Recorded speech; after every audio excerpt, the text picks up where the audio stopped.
Hi everyone, I am Sai Vishnu Kamisetty. I am from Kadapa, Andhra Pradesh. Currently, I am pursuing my B.Tech third year in Computer Science and Engineering from Jain University, Bangalore. Recently, through NextWave, I have cracked an internship at Intellectworks as a Web Developer Intern. Coming to my NextWave journey, నేను NextWaveలో first ఇయర్లో join అయ్యాను.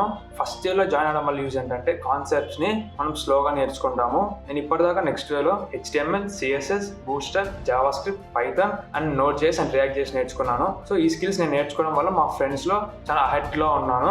Coming to my projects, నేను ఇప్పటిదాకా to-dos application, Wikipedia search application, emoji game and chatbot ఇలాంటి projects చేశాను.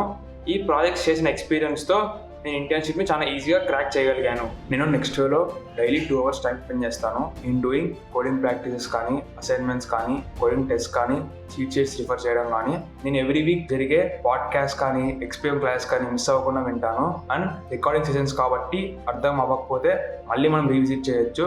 And academic కెరియర్ని as well as స్టైలింగ్ని రెండింటిని ఈజీగా మేనేజ్ చేయొచ్చు. నేను ఇంతకు ముందు ఒక ఇంటర్న్షిప్ అప్లై చేశాను. నేను అందులో సెలెక్ట్ అవ్వలేకపోయాను.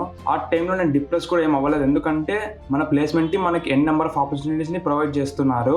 నా ఇంటర్వ్యూ ప్రాసెస్ చాలా ఈజీగా జరిగింది. ఫస్ట్ వాళ్ళు నన్ను ఇంట్రడ్యూస్ చేసుకోమన్నారు. ఆ తర్వాత NextWaveలో చేసిన ప్రాజెక్ట్స్ గురించి ఎక్స్ప్లెయిన్ చేయమన్నారు. ఆ తర్వాత వాళ్ళ టాస్క్లో కొన్ని చేంజెస్ చేయమన్నారు. నేను ఆ టాస్క్లో చేంజెస్ ఎలా చేయగలిగానంటే NextWaveలో ఆల్రెడీ చేసిన కోడింగ్ ప్రాక్టీసెస్, అసైన్మెంట్స్ వచ్చిన ఎక్స్పీరియన్స్తో చాలా ఈజీగా చేయగలిగాను. ఫైనల్లీ నా సజెషన్ ఏంటంటే క్లాసెస్ ఎప్పుడు స్కిప్ చేయకండి. ఎప్పుడైనా కోడింగ్ ప్రాక్టీస్ చేసేటప్పుడు ఆన్సర్స్ రాకపోతే ఇంకోసారి క్లాస్ని మళ్ళీ ట్రై చేయండి.